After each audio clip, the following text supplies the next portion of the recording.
What if the biggest secret about 9/11 isn't a hidden conspiracy or a shadowy mastermind pulling strings? What if it's something far more unsettling? That the most powerful security system on Earth failed because it was slow, fragmented, and overconfident. Because once you see how close this attack came to being stopped, the phrase "they didn't know" stops sounding believable. Let's dive in. When people hear the word secrets, they imagine locked rooms, whispered orders, and powerful figures hiding the truth behind closed doors. But the real story of 9/11 isn't cinematic or dramatic in that way. It's bureaucratic. It's boring in the most dangerous sense. It's emails that never get forwarded, reports that never reach the right desk, and warnings stamped important but not urgent. It's agencies protecting their turf instead of sharing information. No movie villains. No master switch. Just systems built by humans, failing exactly the way human systems always fail under pressure, slowly, quietly, and then all at once. By mid-2001, intelligence agencies are already uneasy, even if the public has no idea. Al-Qaeda chatter is rising across multiple channels. Foreign intelligence services send warnings that something big is coming. Analysts flag unusual movements and patterns that don't quite fit. Then comes the now famous August 6th presidential briefing titled "Bin Laden Determined to Strike in the U.S." The headline sounds explosive, almost prophetic, but when you read what it actually contains, the power fades. There is no target, no date, no method. It's the intelligence equivalent of being told a storm exists somewhere on Earth. Without coordinates, leaders hesitate, because acting without specifics risks political backlash if nothing happens. The system stalls, not from malice, but from uncertainty. The real failure begins with how information is structured and controlled. The CIA handles threats overseas and focuses outward. The FBI manages domestic activity and looks inward. The NSA listens to signals floating through the digital air. But in 2001, these agencies don't share information horizontally. Data moves up chains of command, not across desks. One agency knows certain individuals enter the United States. Another notices suspicious flight training behavior that doesn't quite add up. No one is authorized, encouraged, or technically equipped to fuse those details together. It's like having pieces of a map locked in separate drawers, then blaming the map when the route makes no sense. After the attacks, one question dominates public memory almost immediately, replayed endlessly on television and in people's minds. Why weren't the planes stopped? The answer isn't sinister or shocking. It's procedural, dull, and deeply uncomfortable. Before 9/11, hijackings are treated as negotiations, not suicide missions.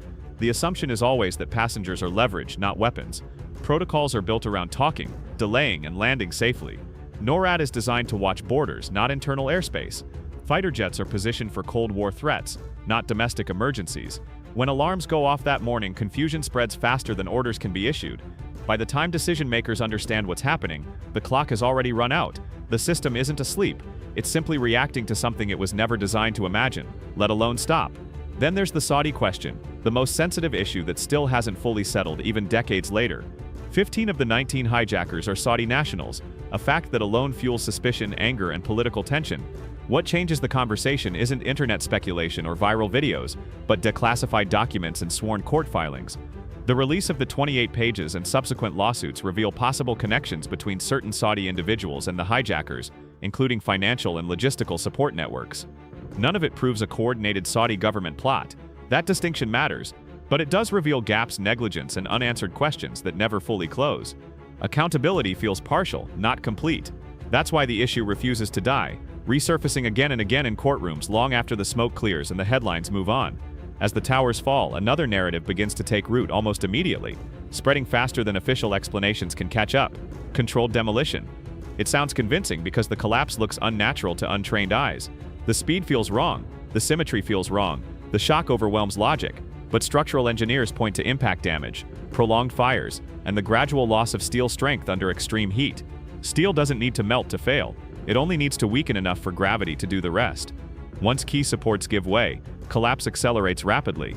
The event is rare, yes, but rare events still obey physics. The myth survives because explosion is simpler and more emotionally satisfying than progressive structural failure, especially in moments of trauma when the brain is desperate for clarity. World Trade Center 7 deepens the confusion even further.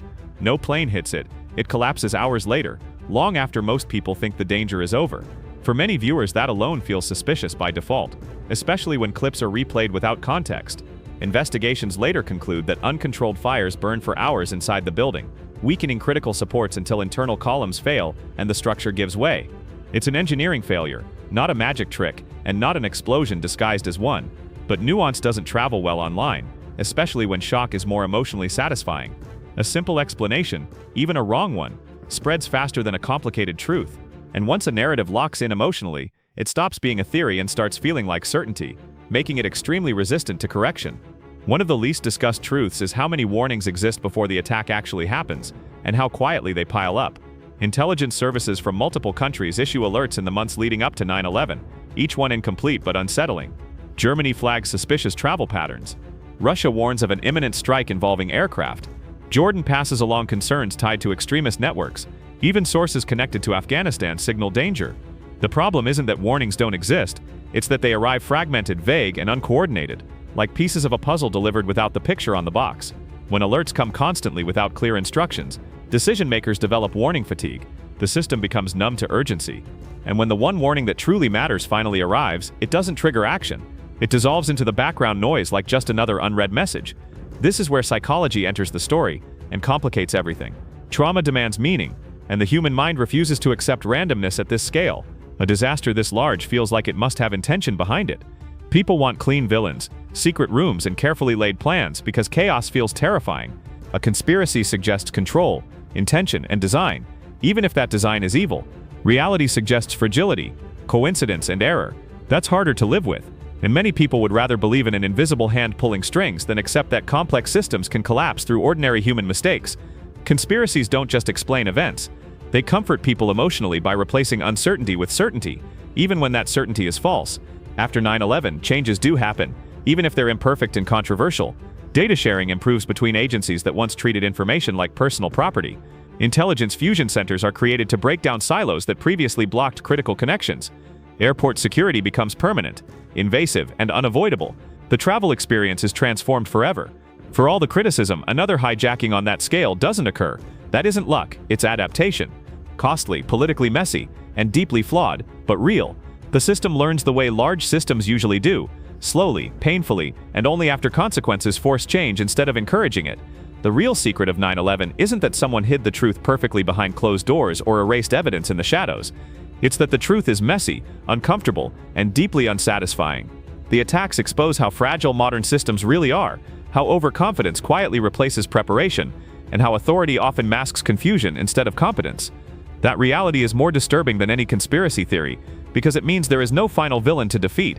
It means the same kinds of failures can happen again, anywhere, under the right conditions.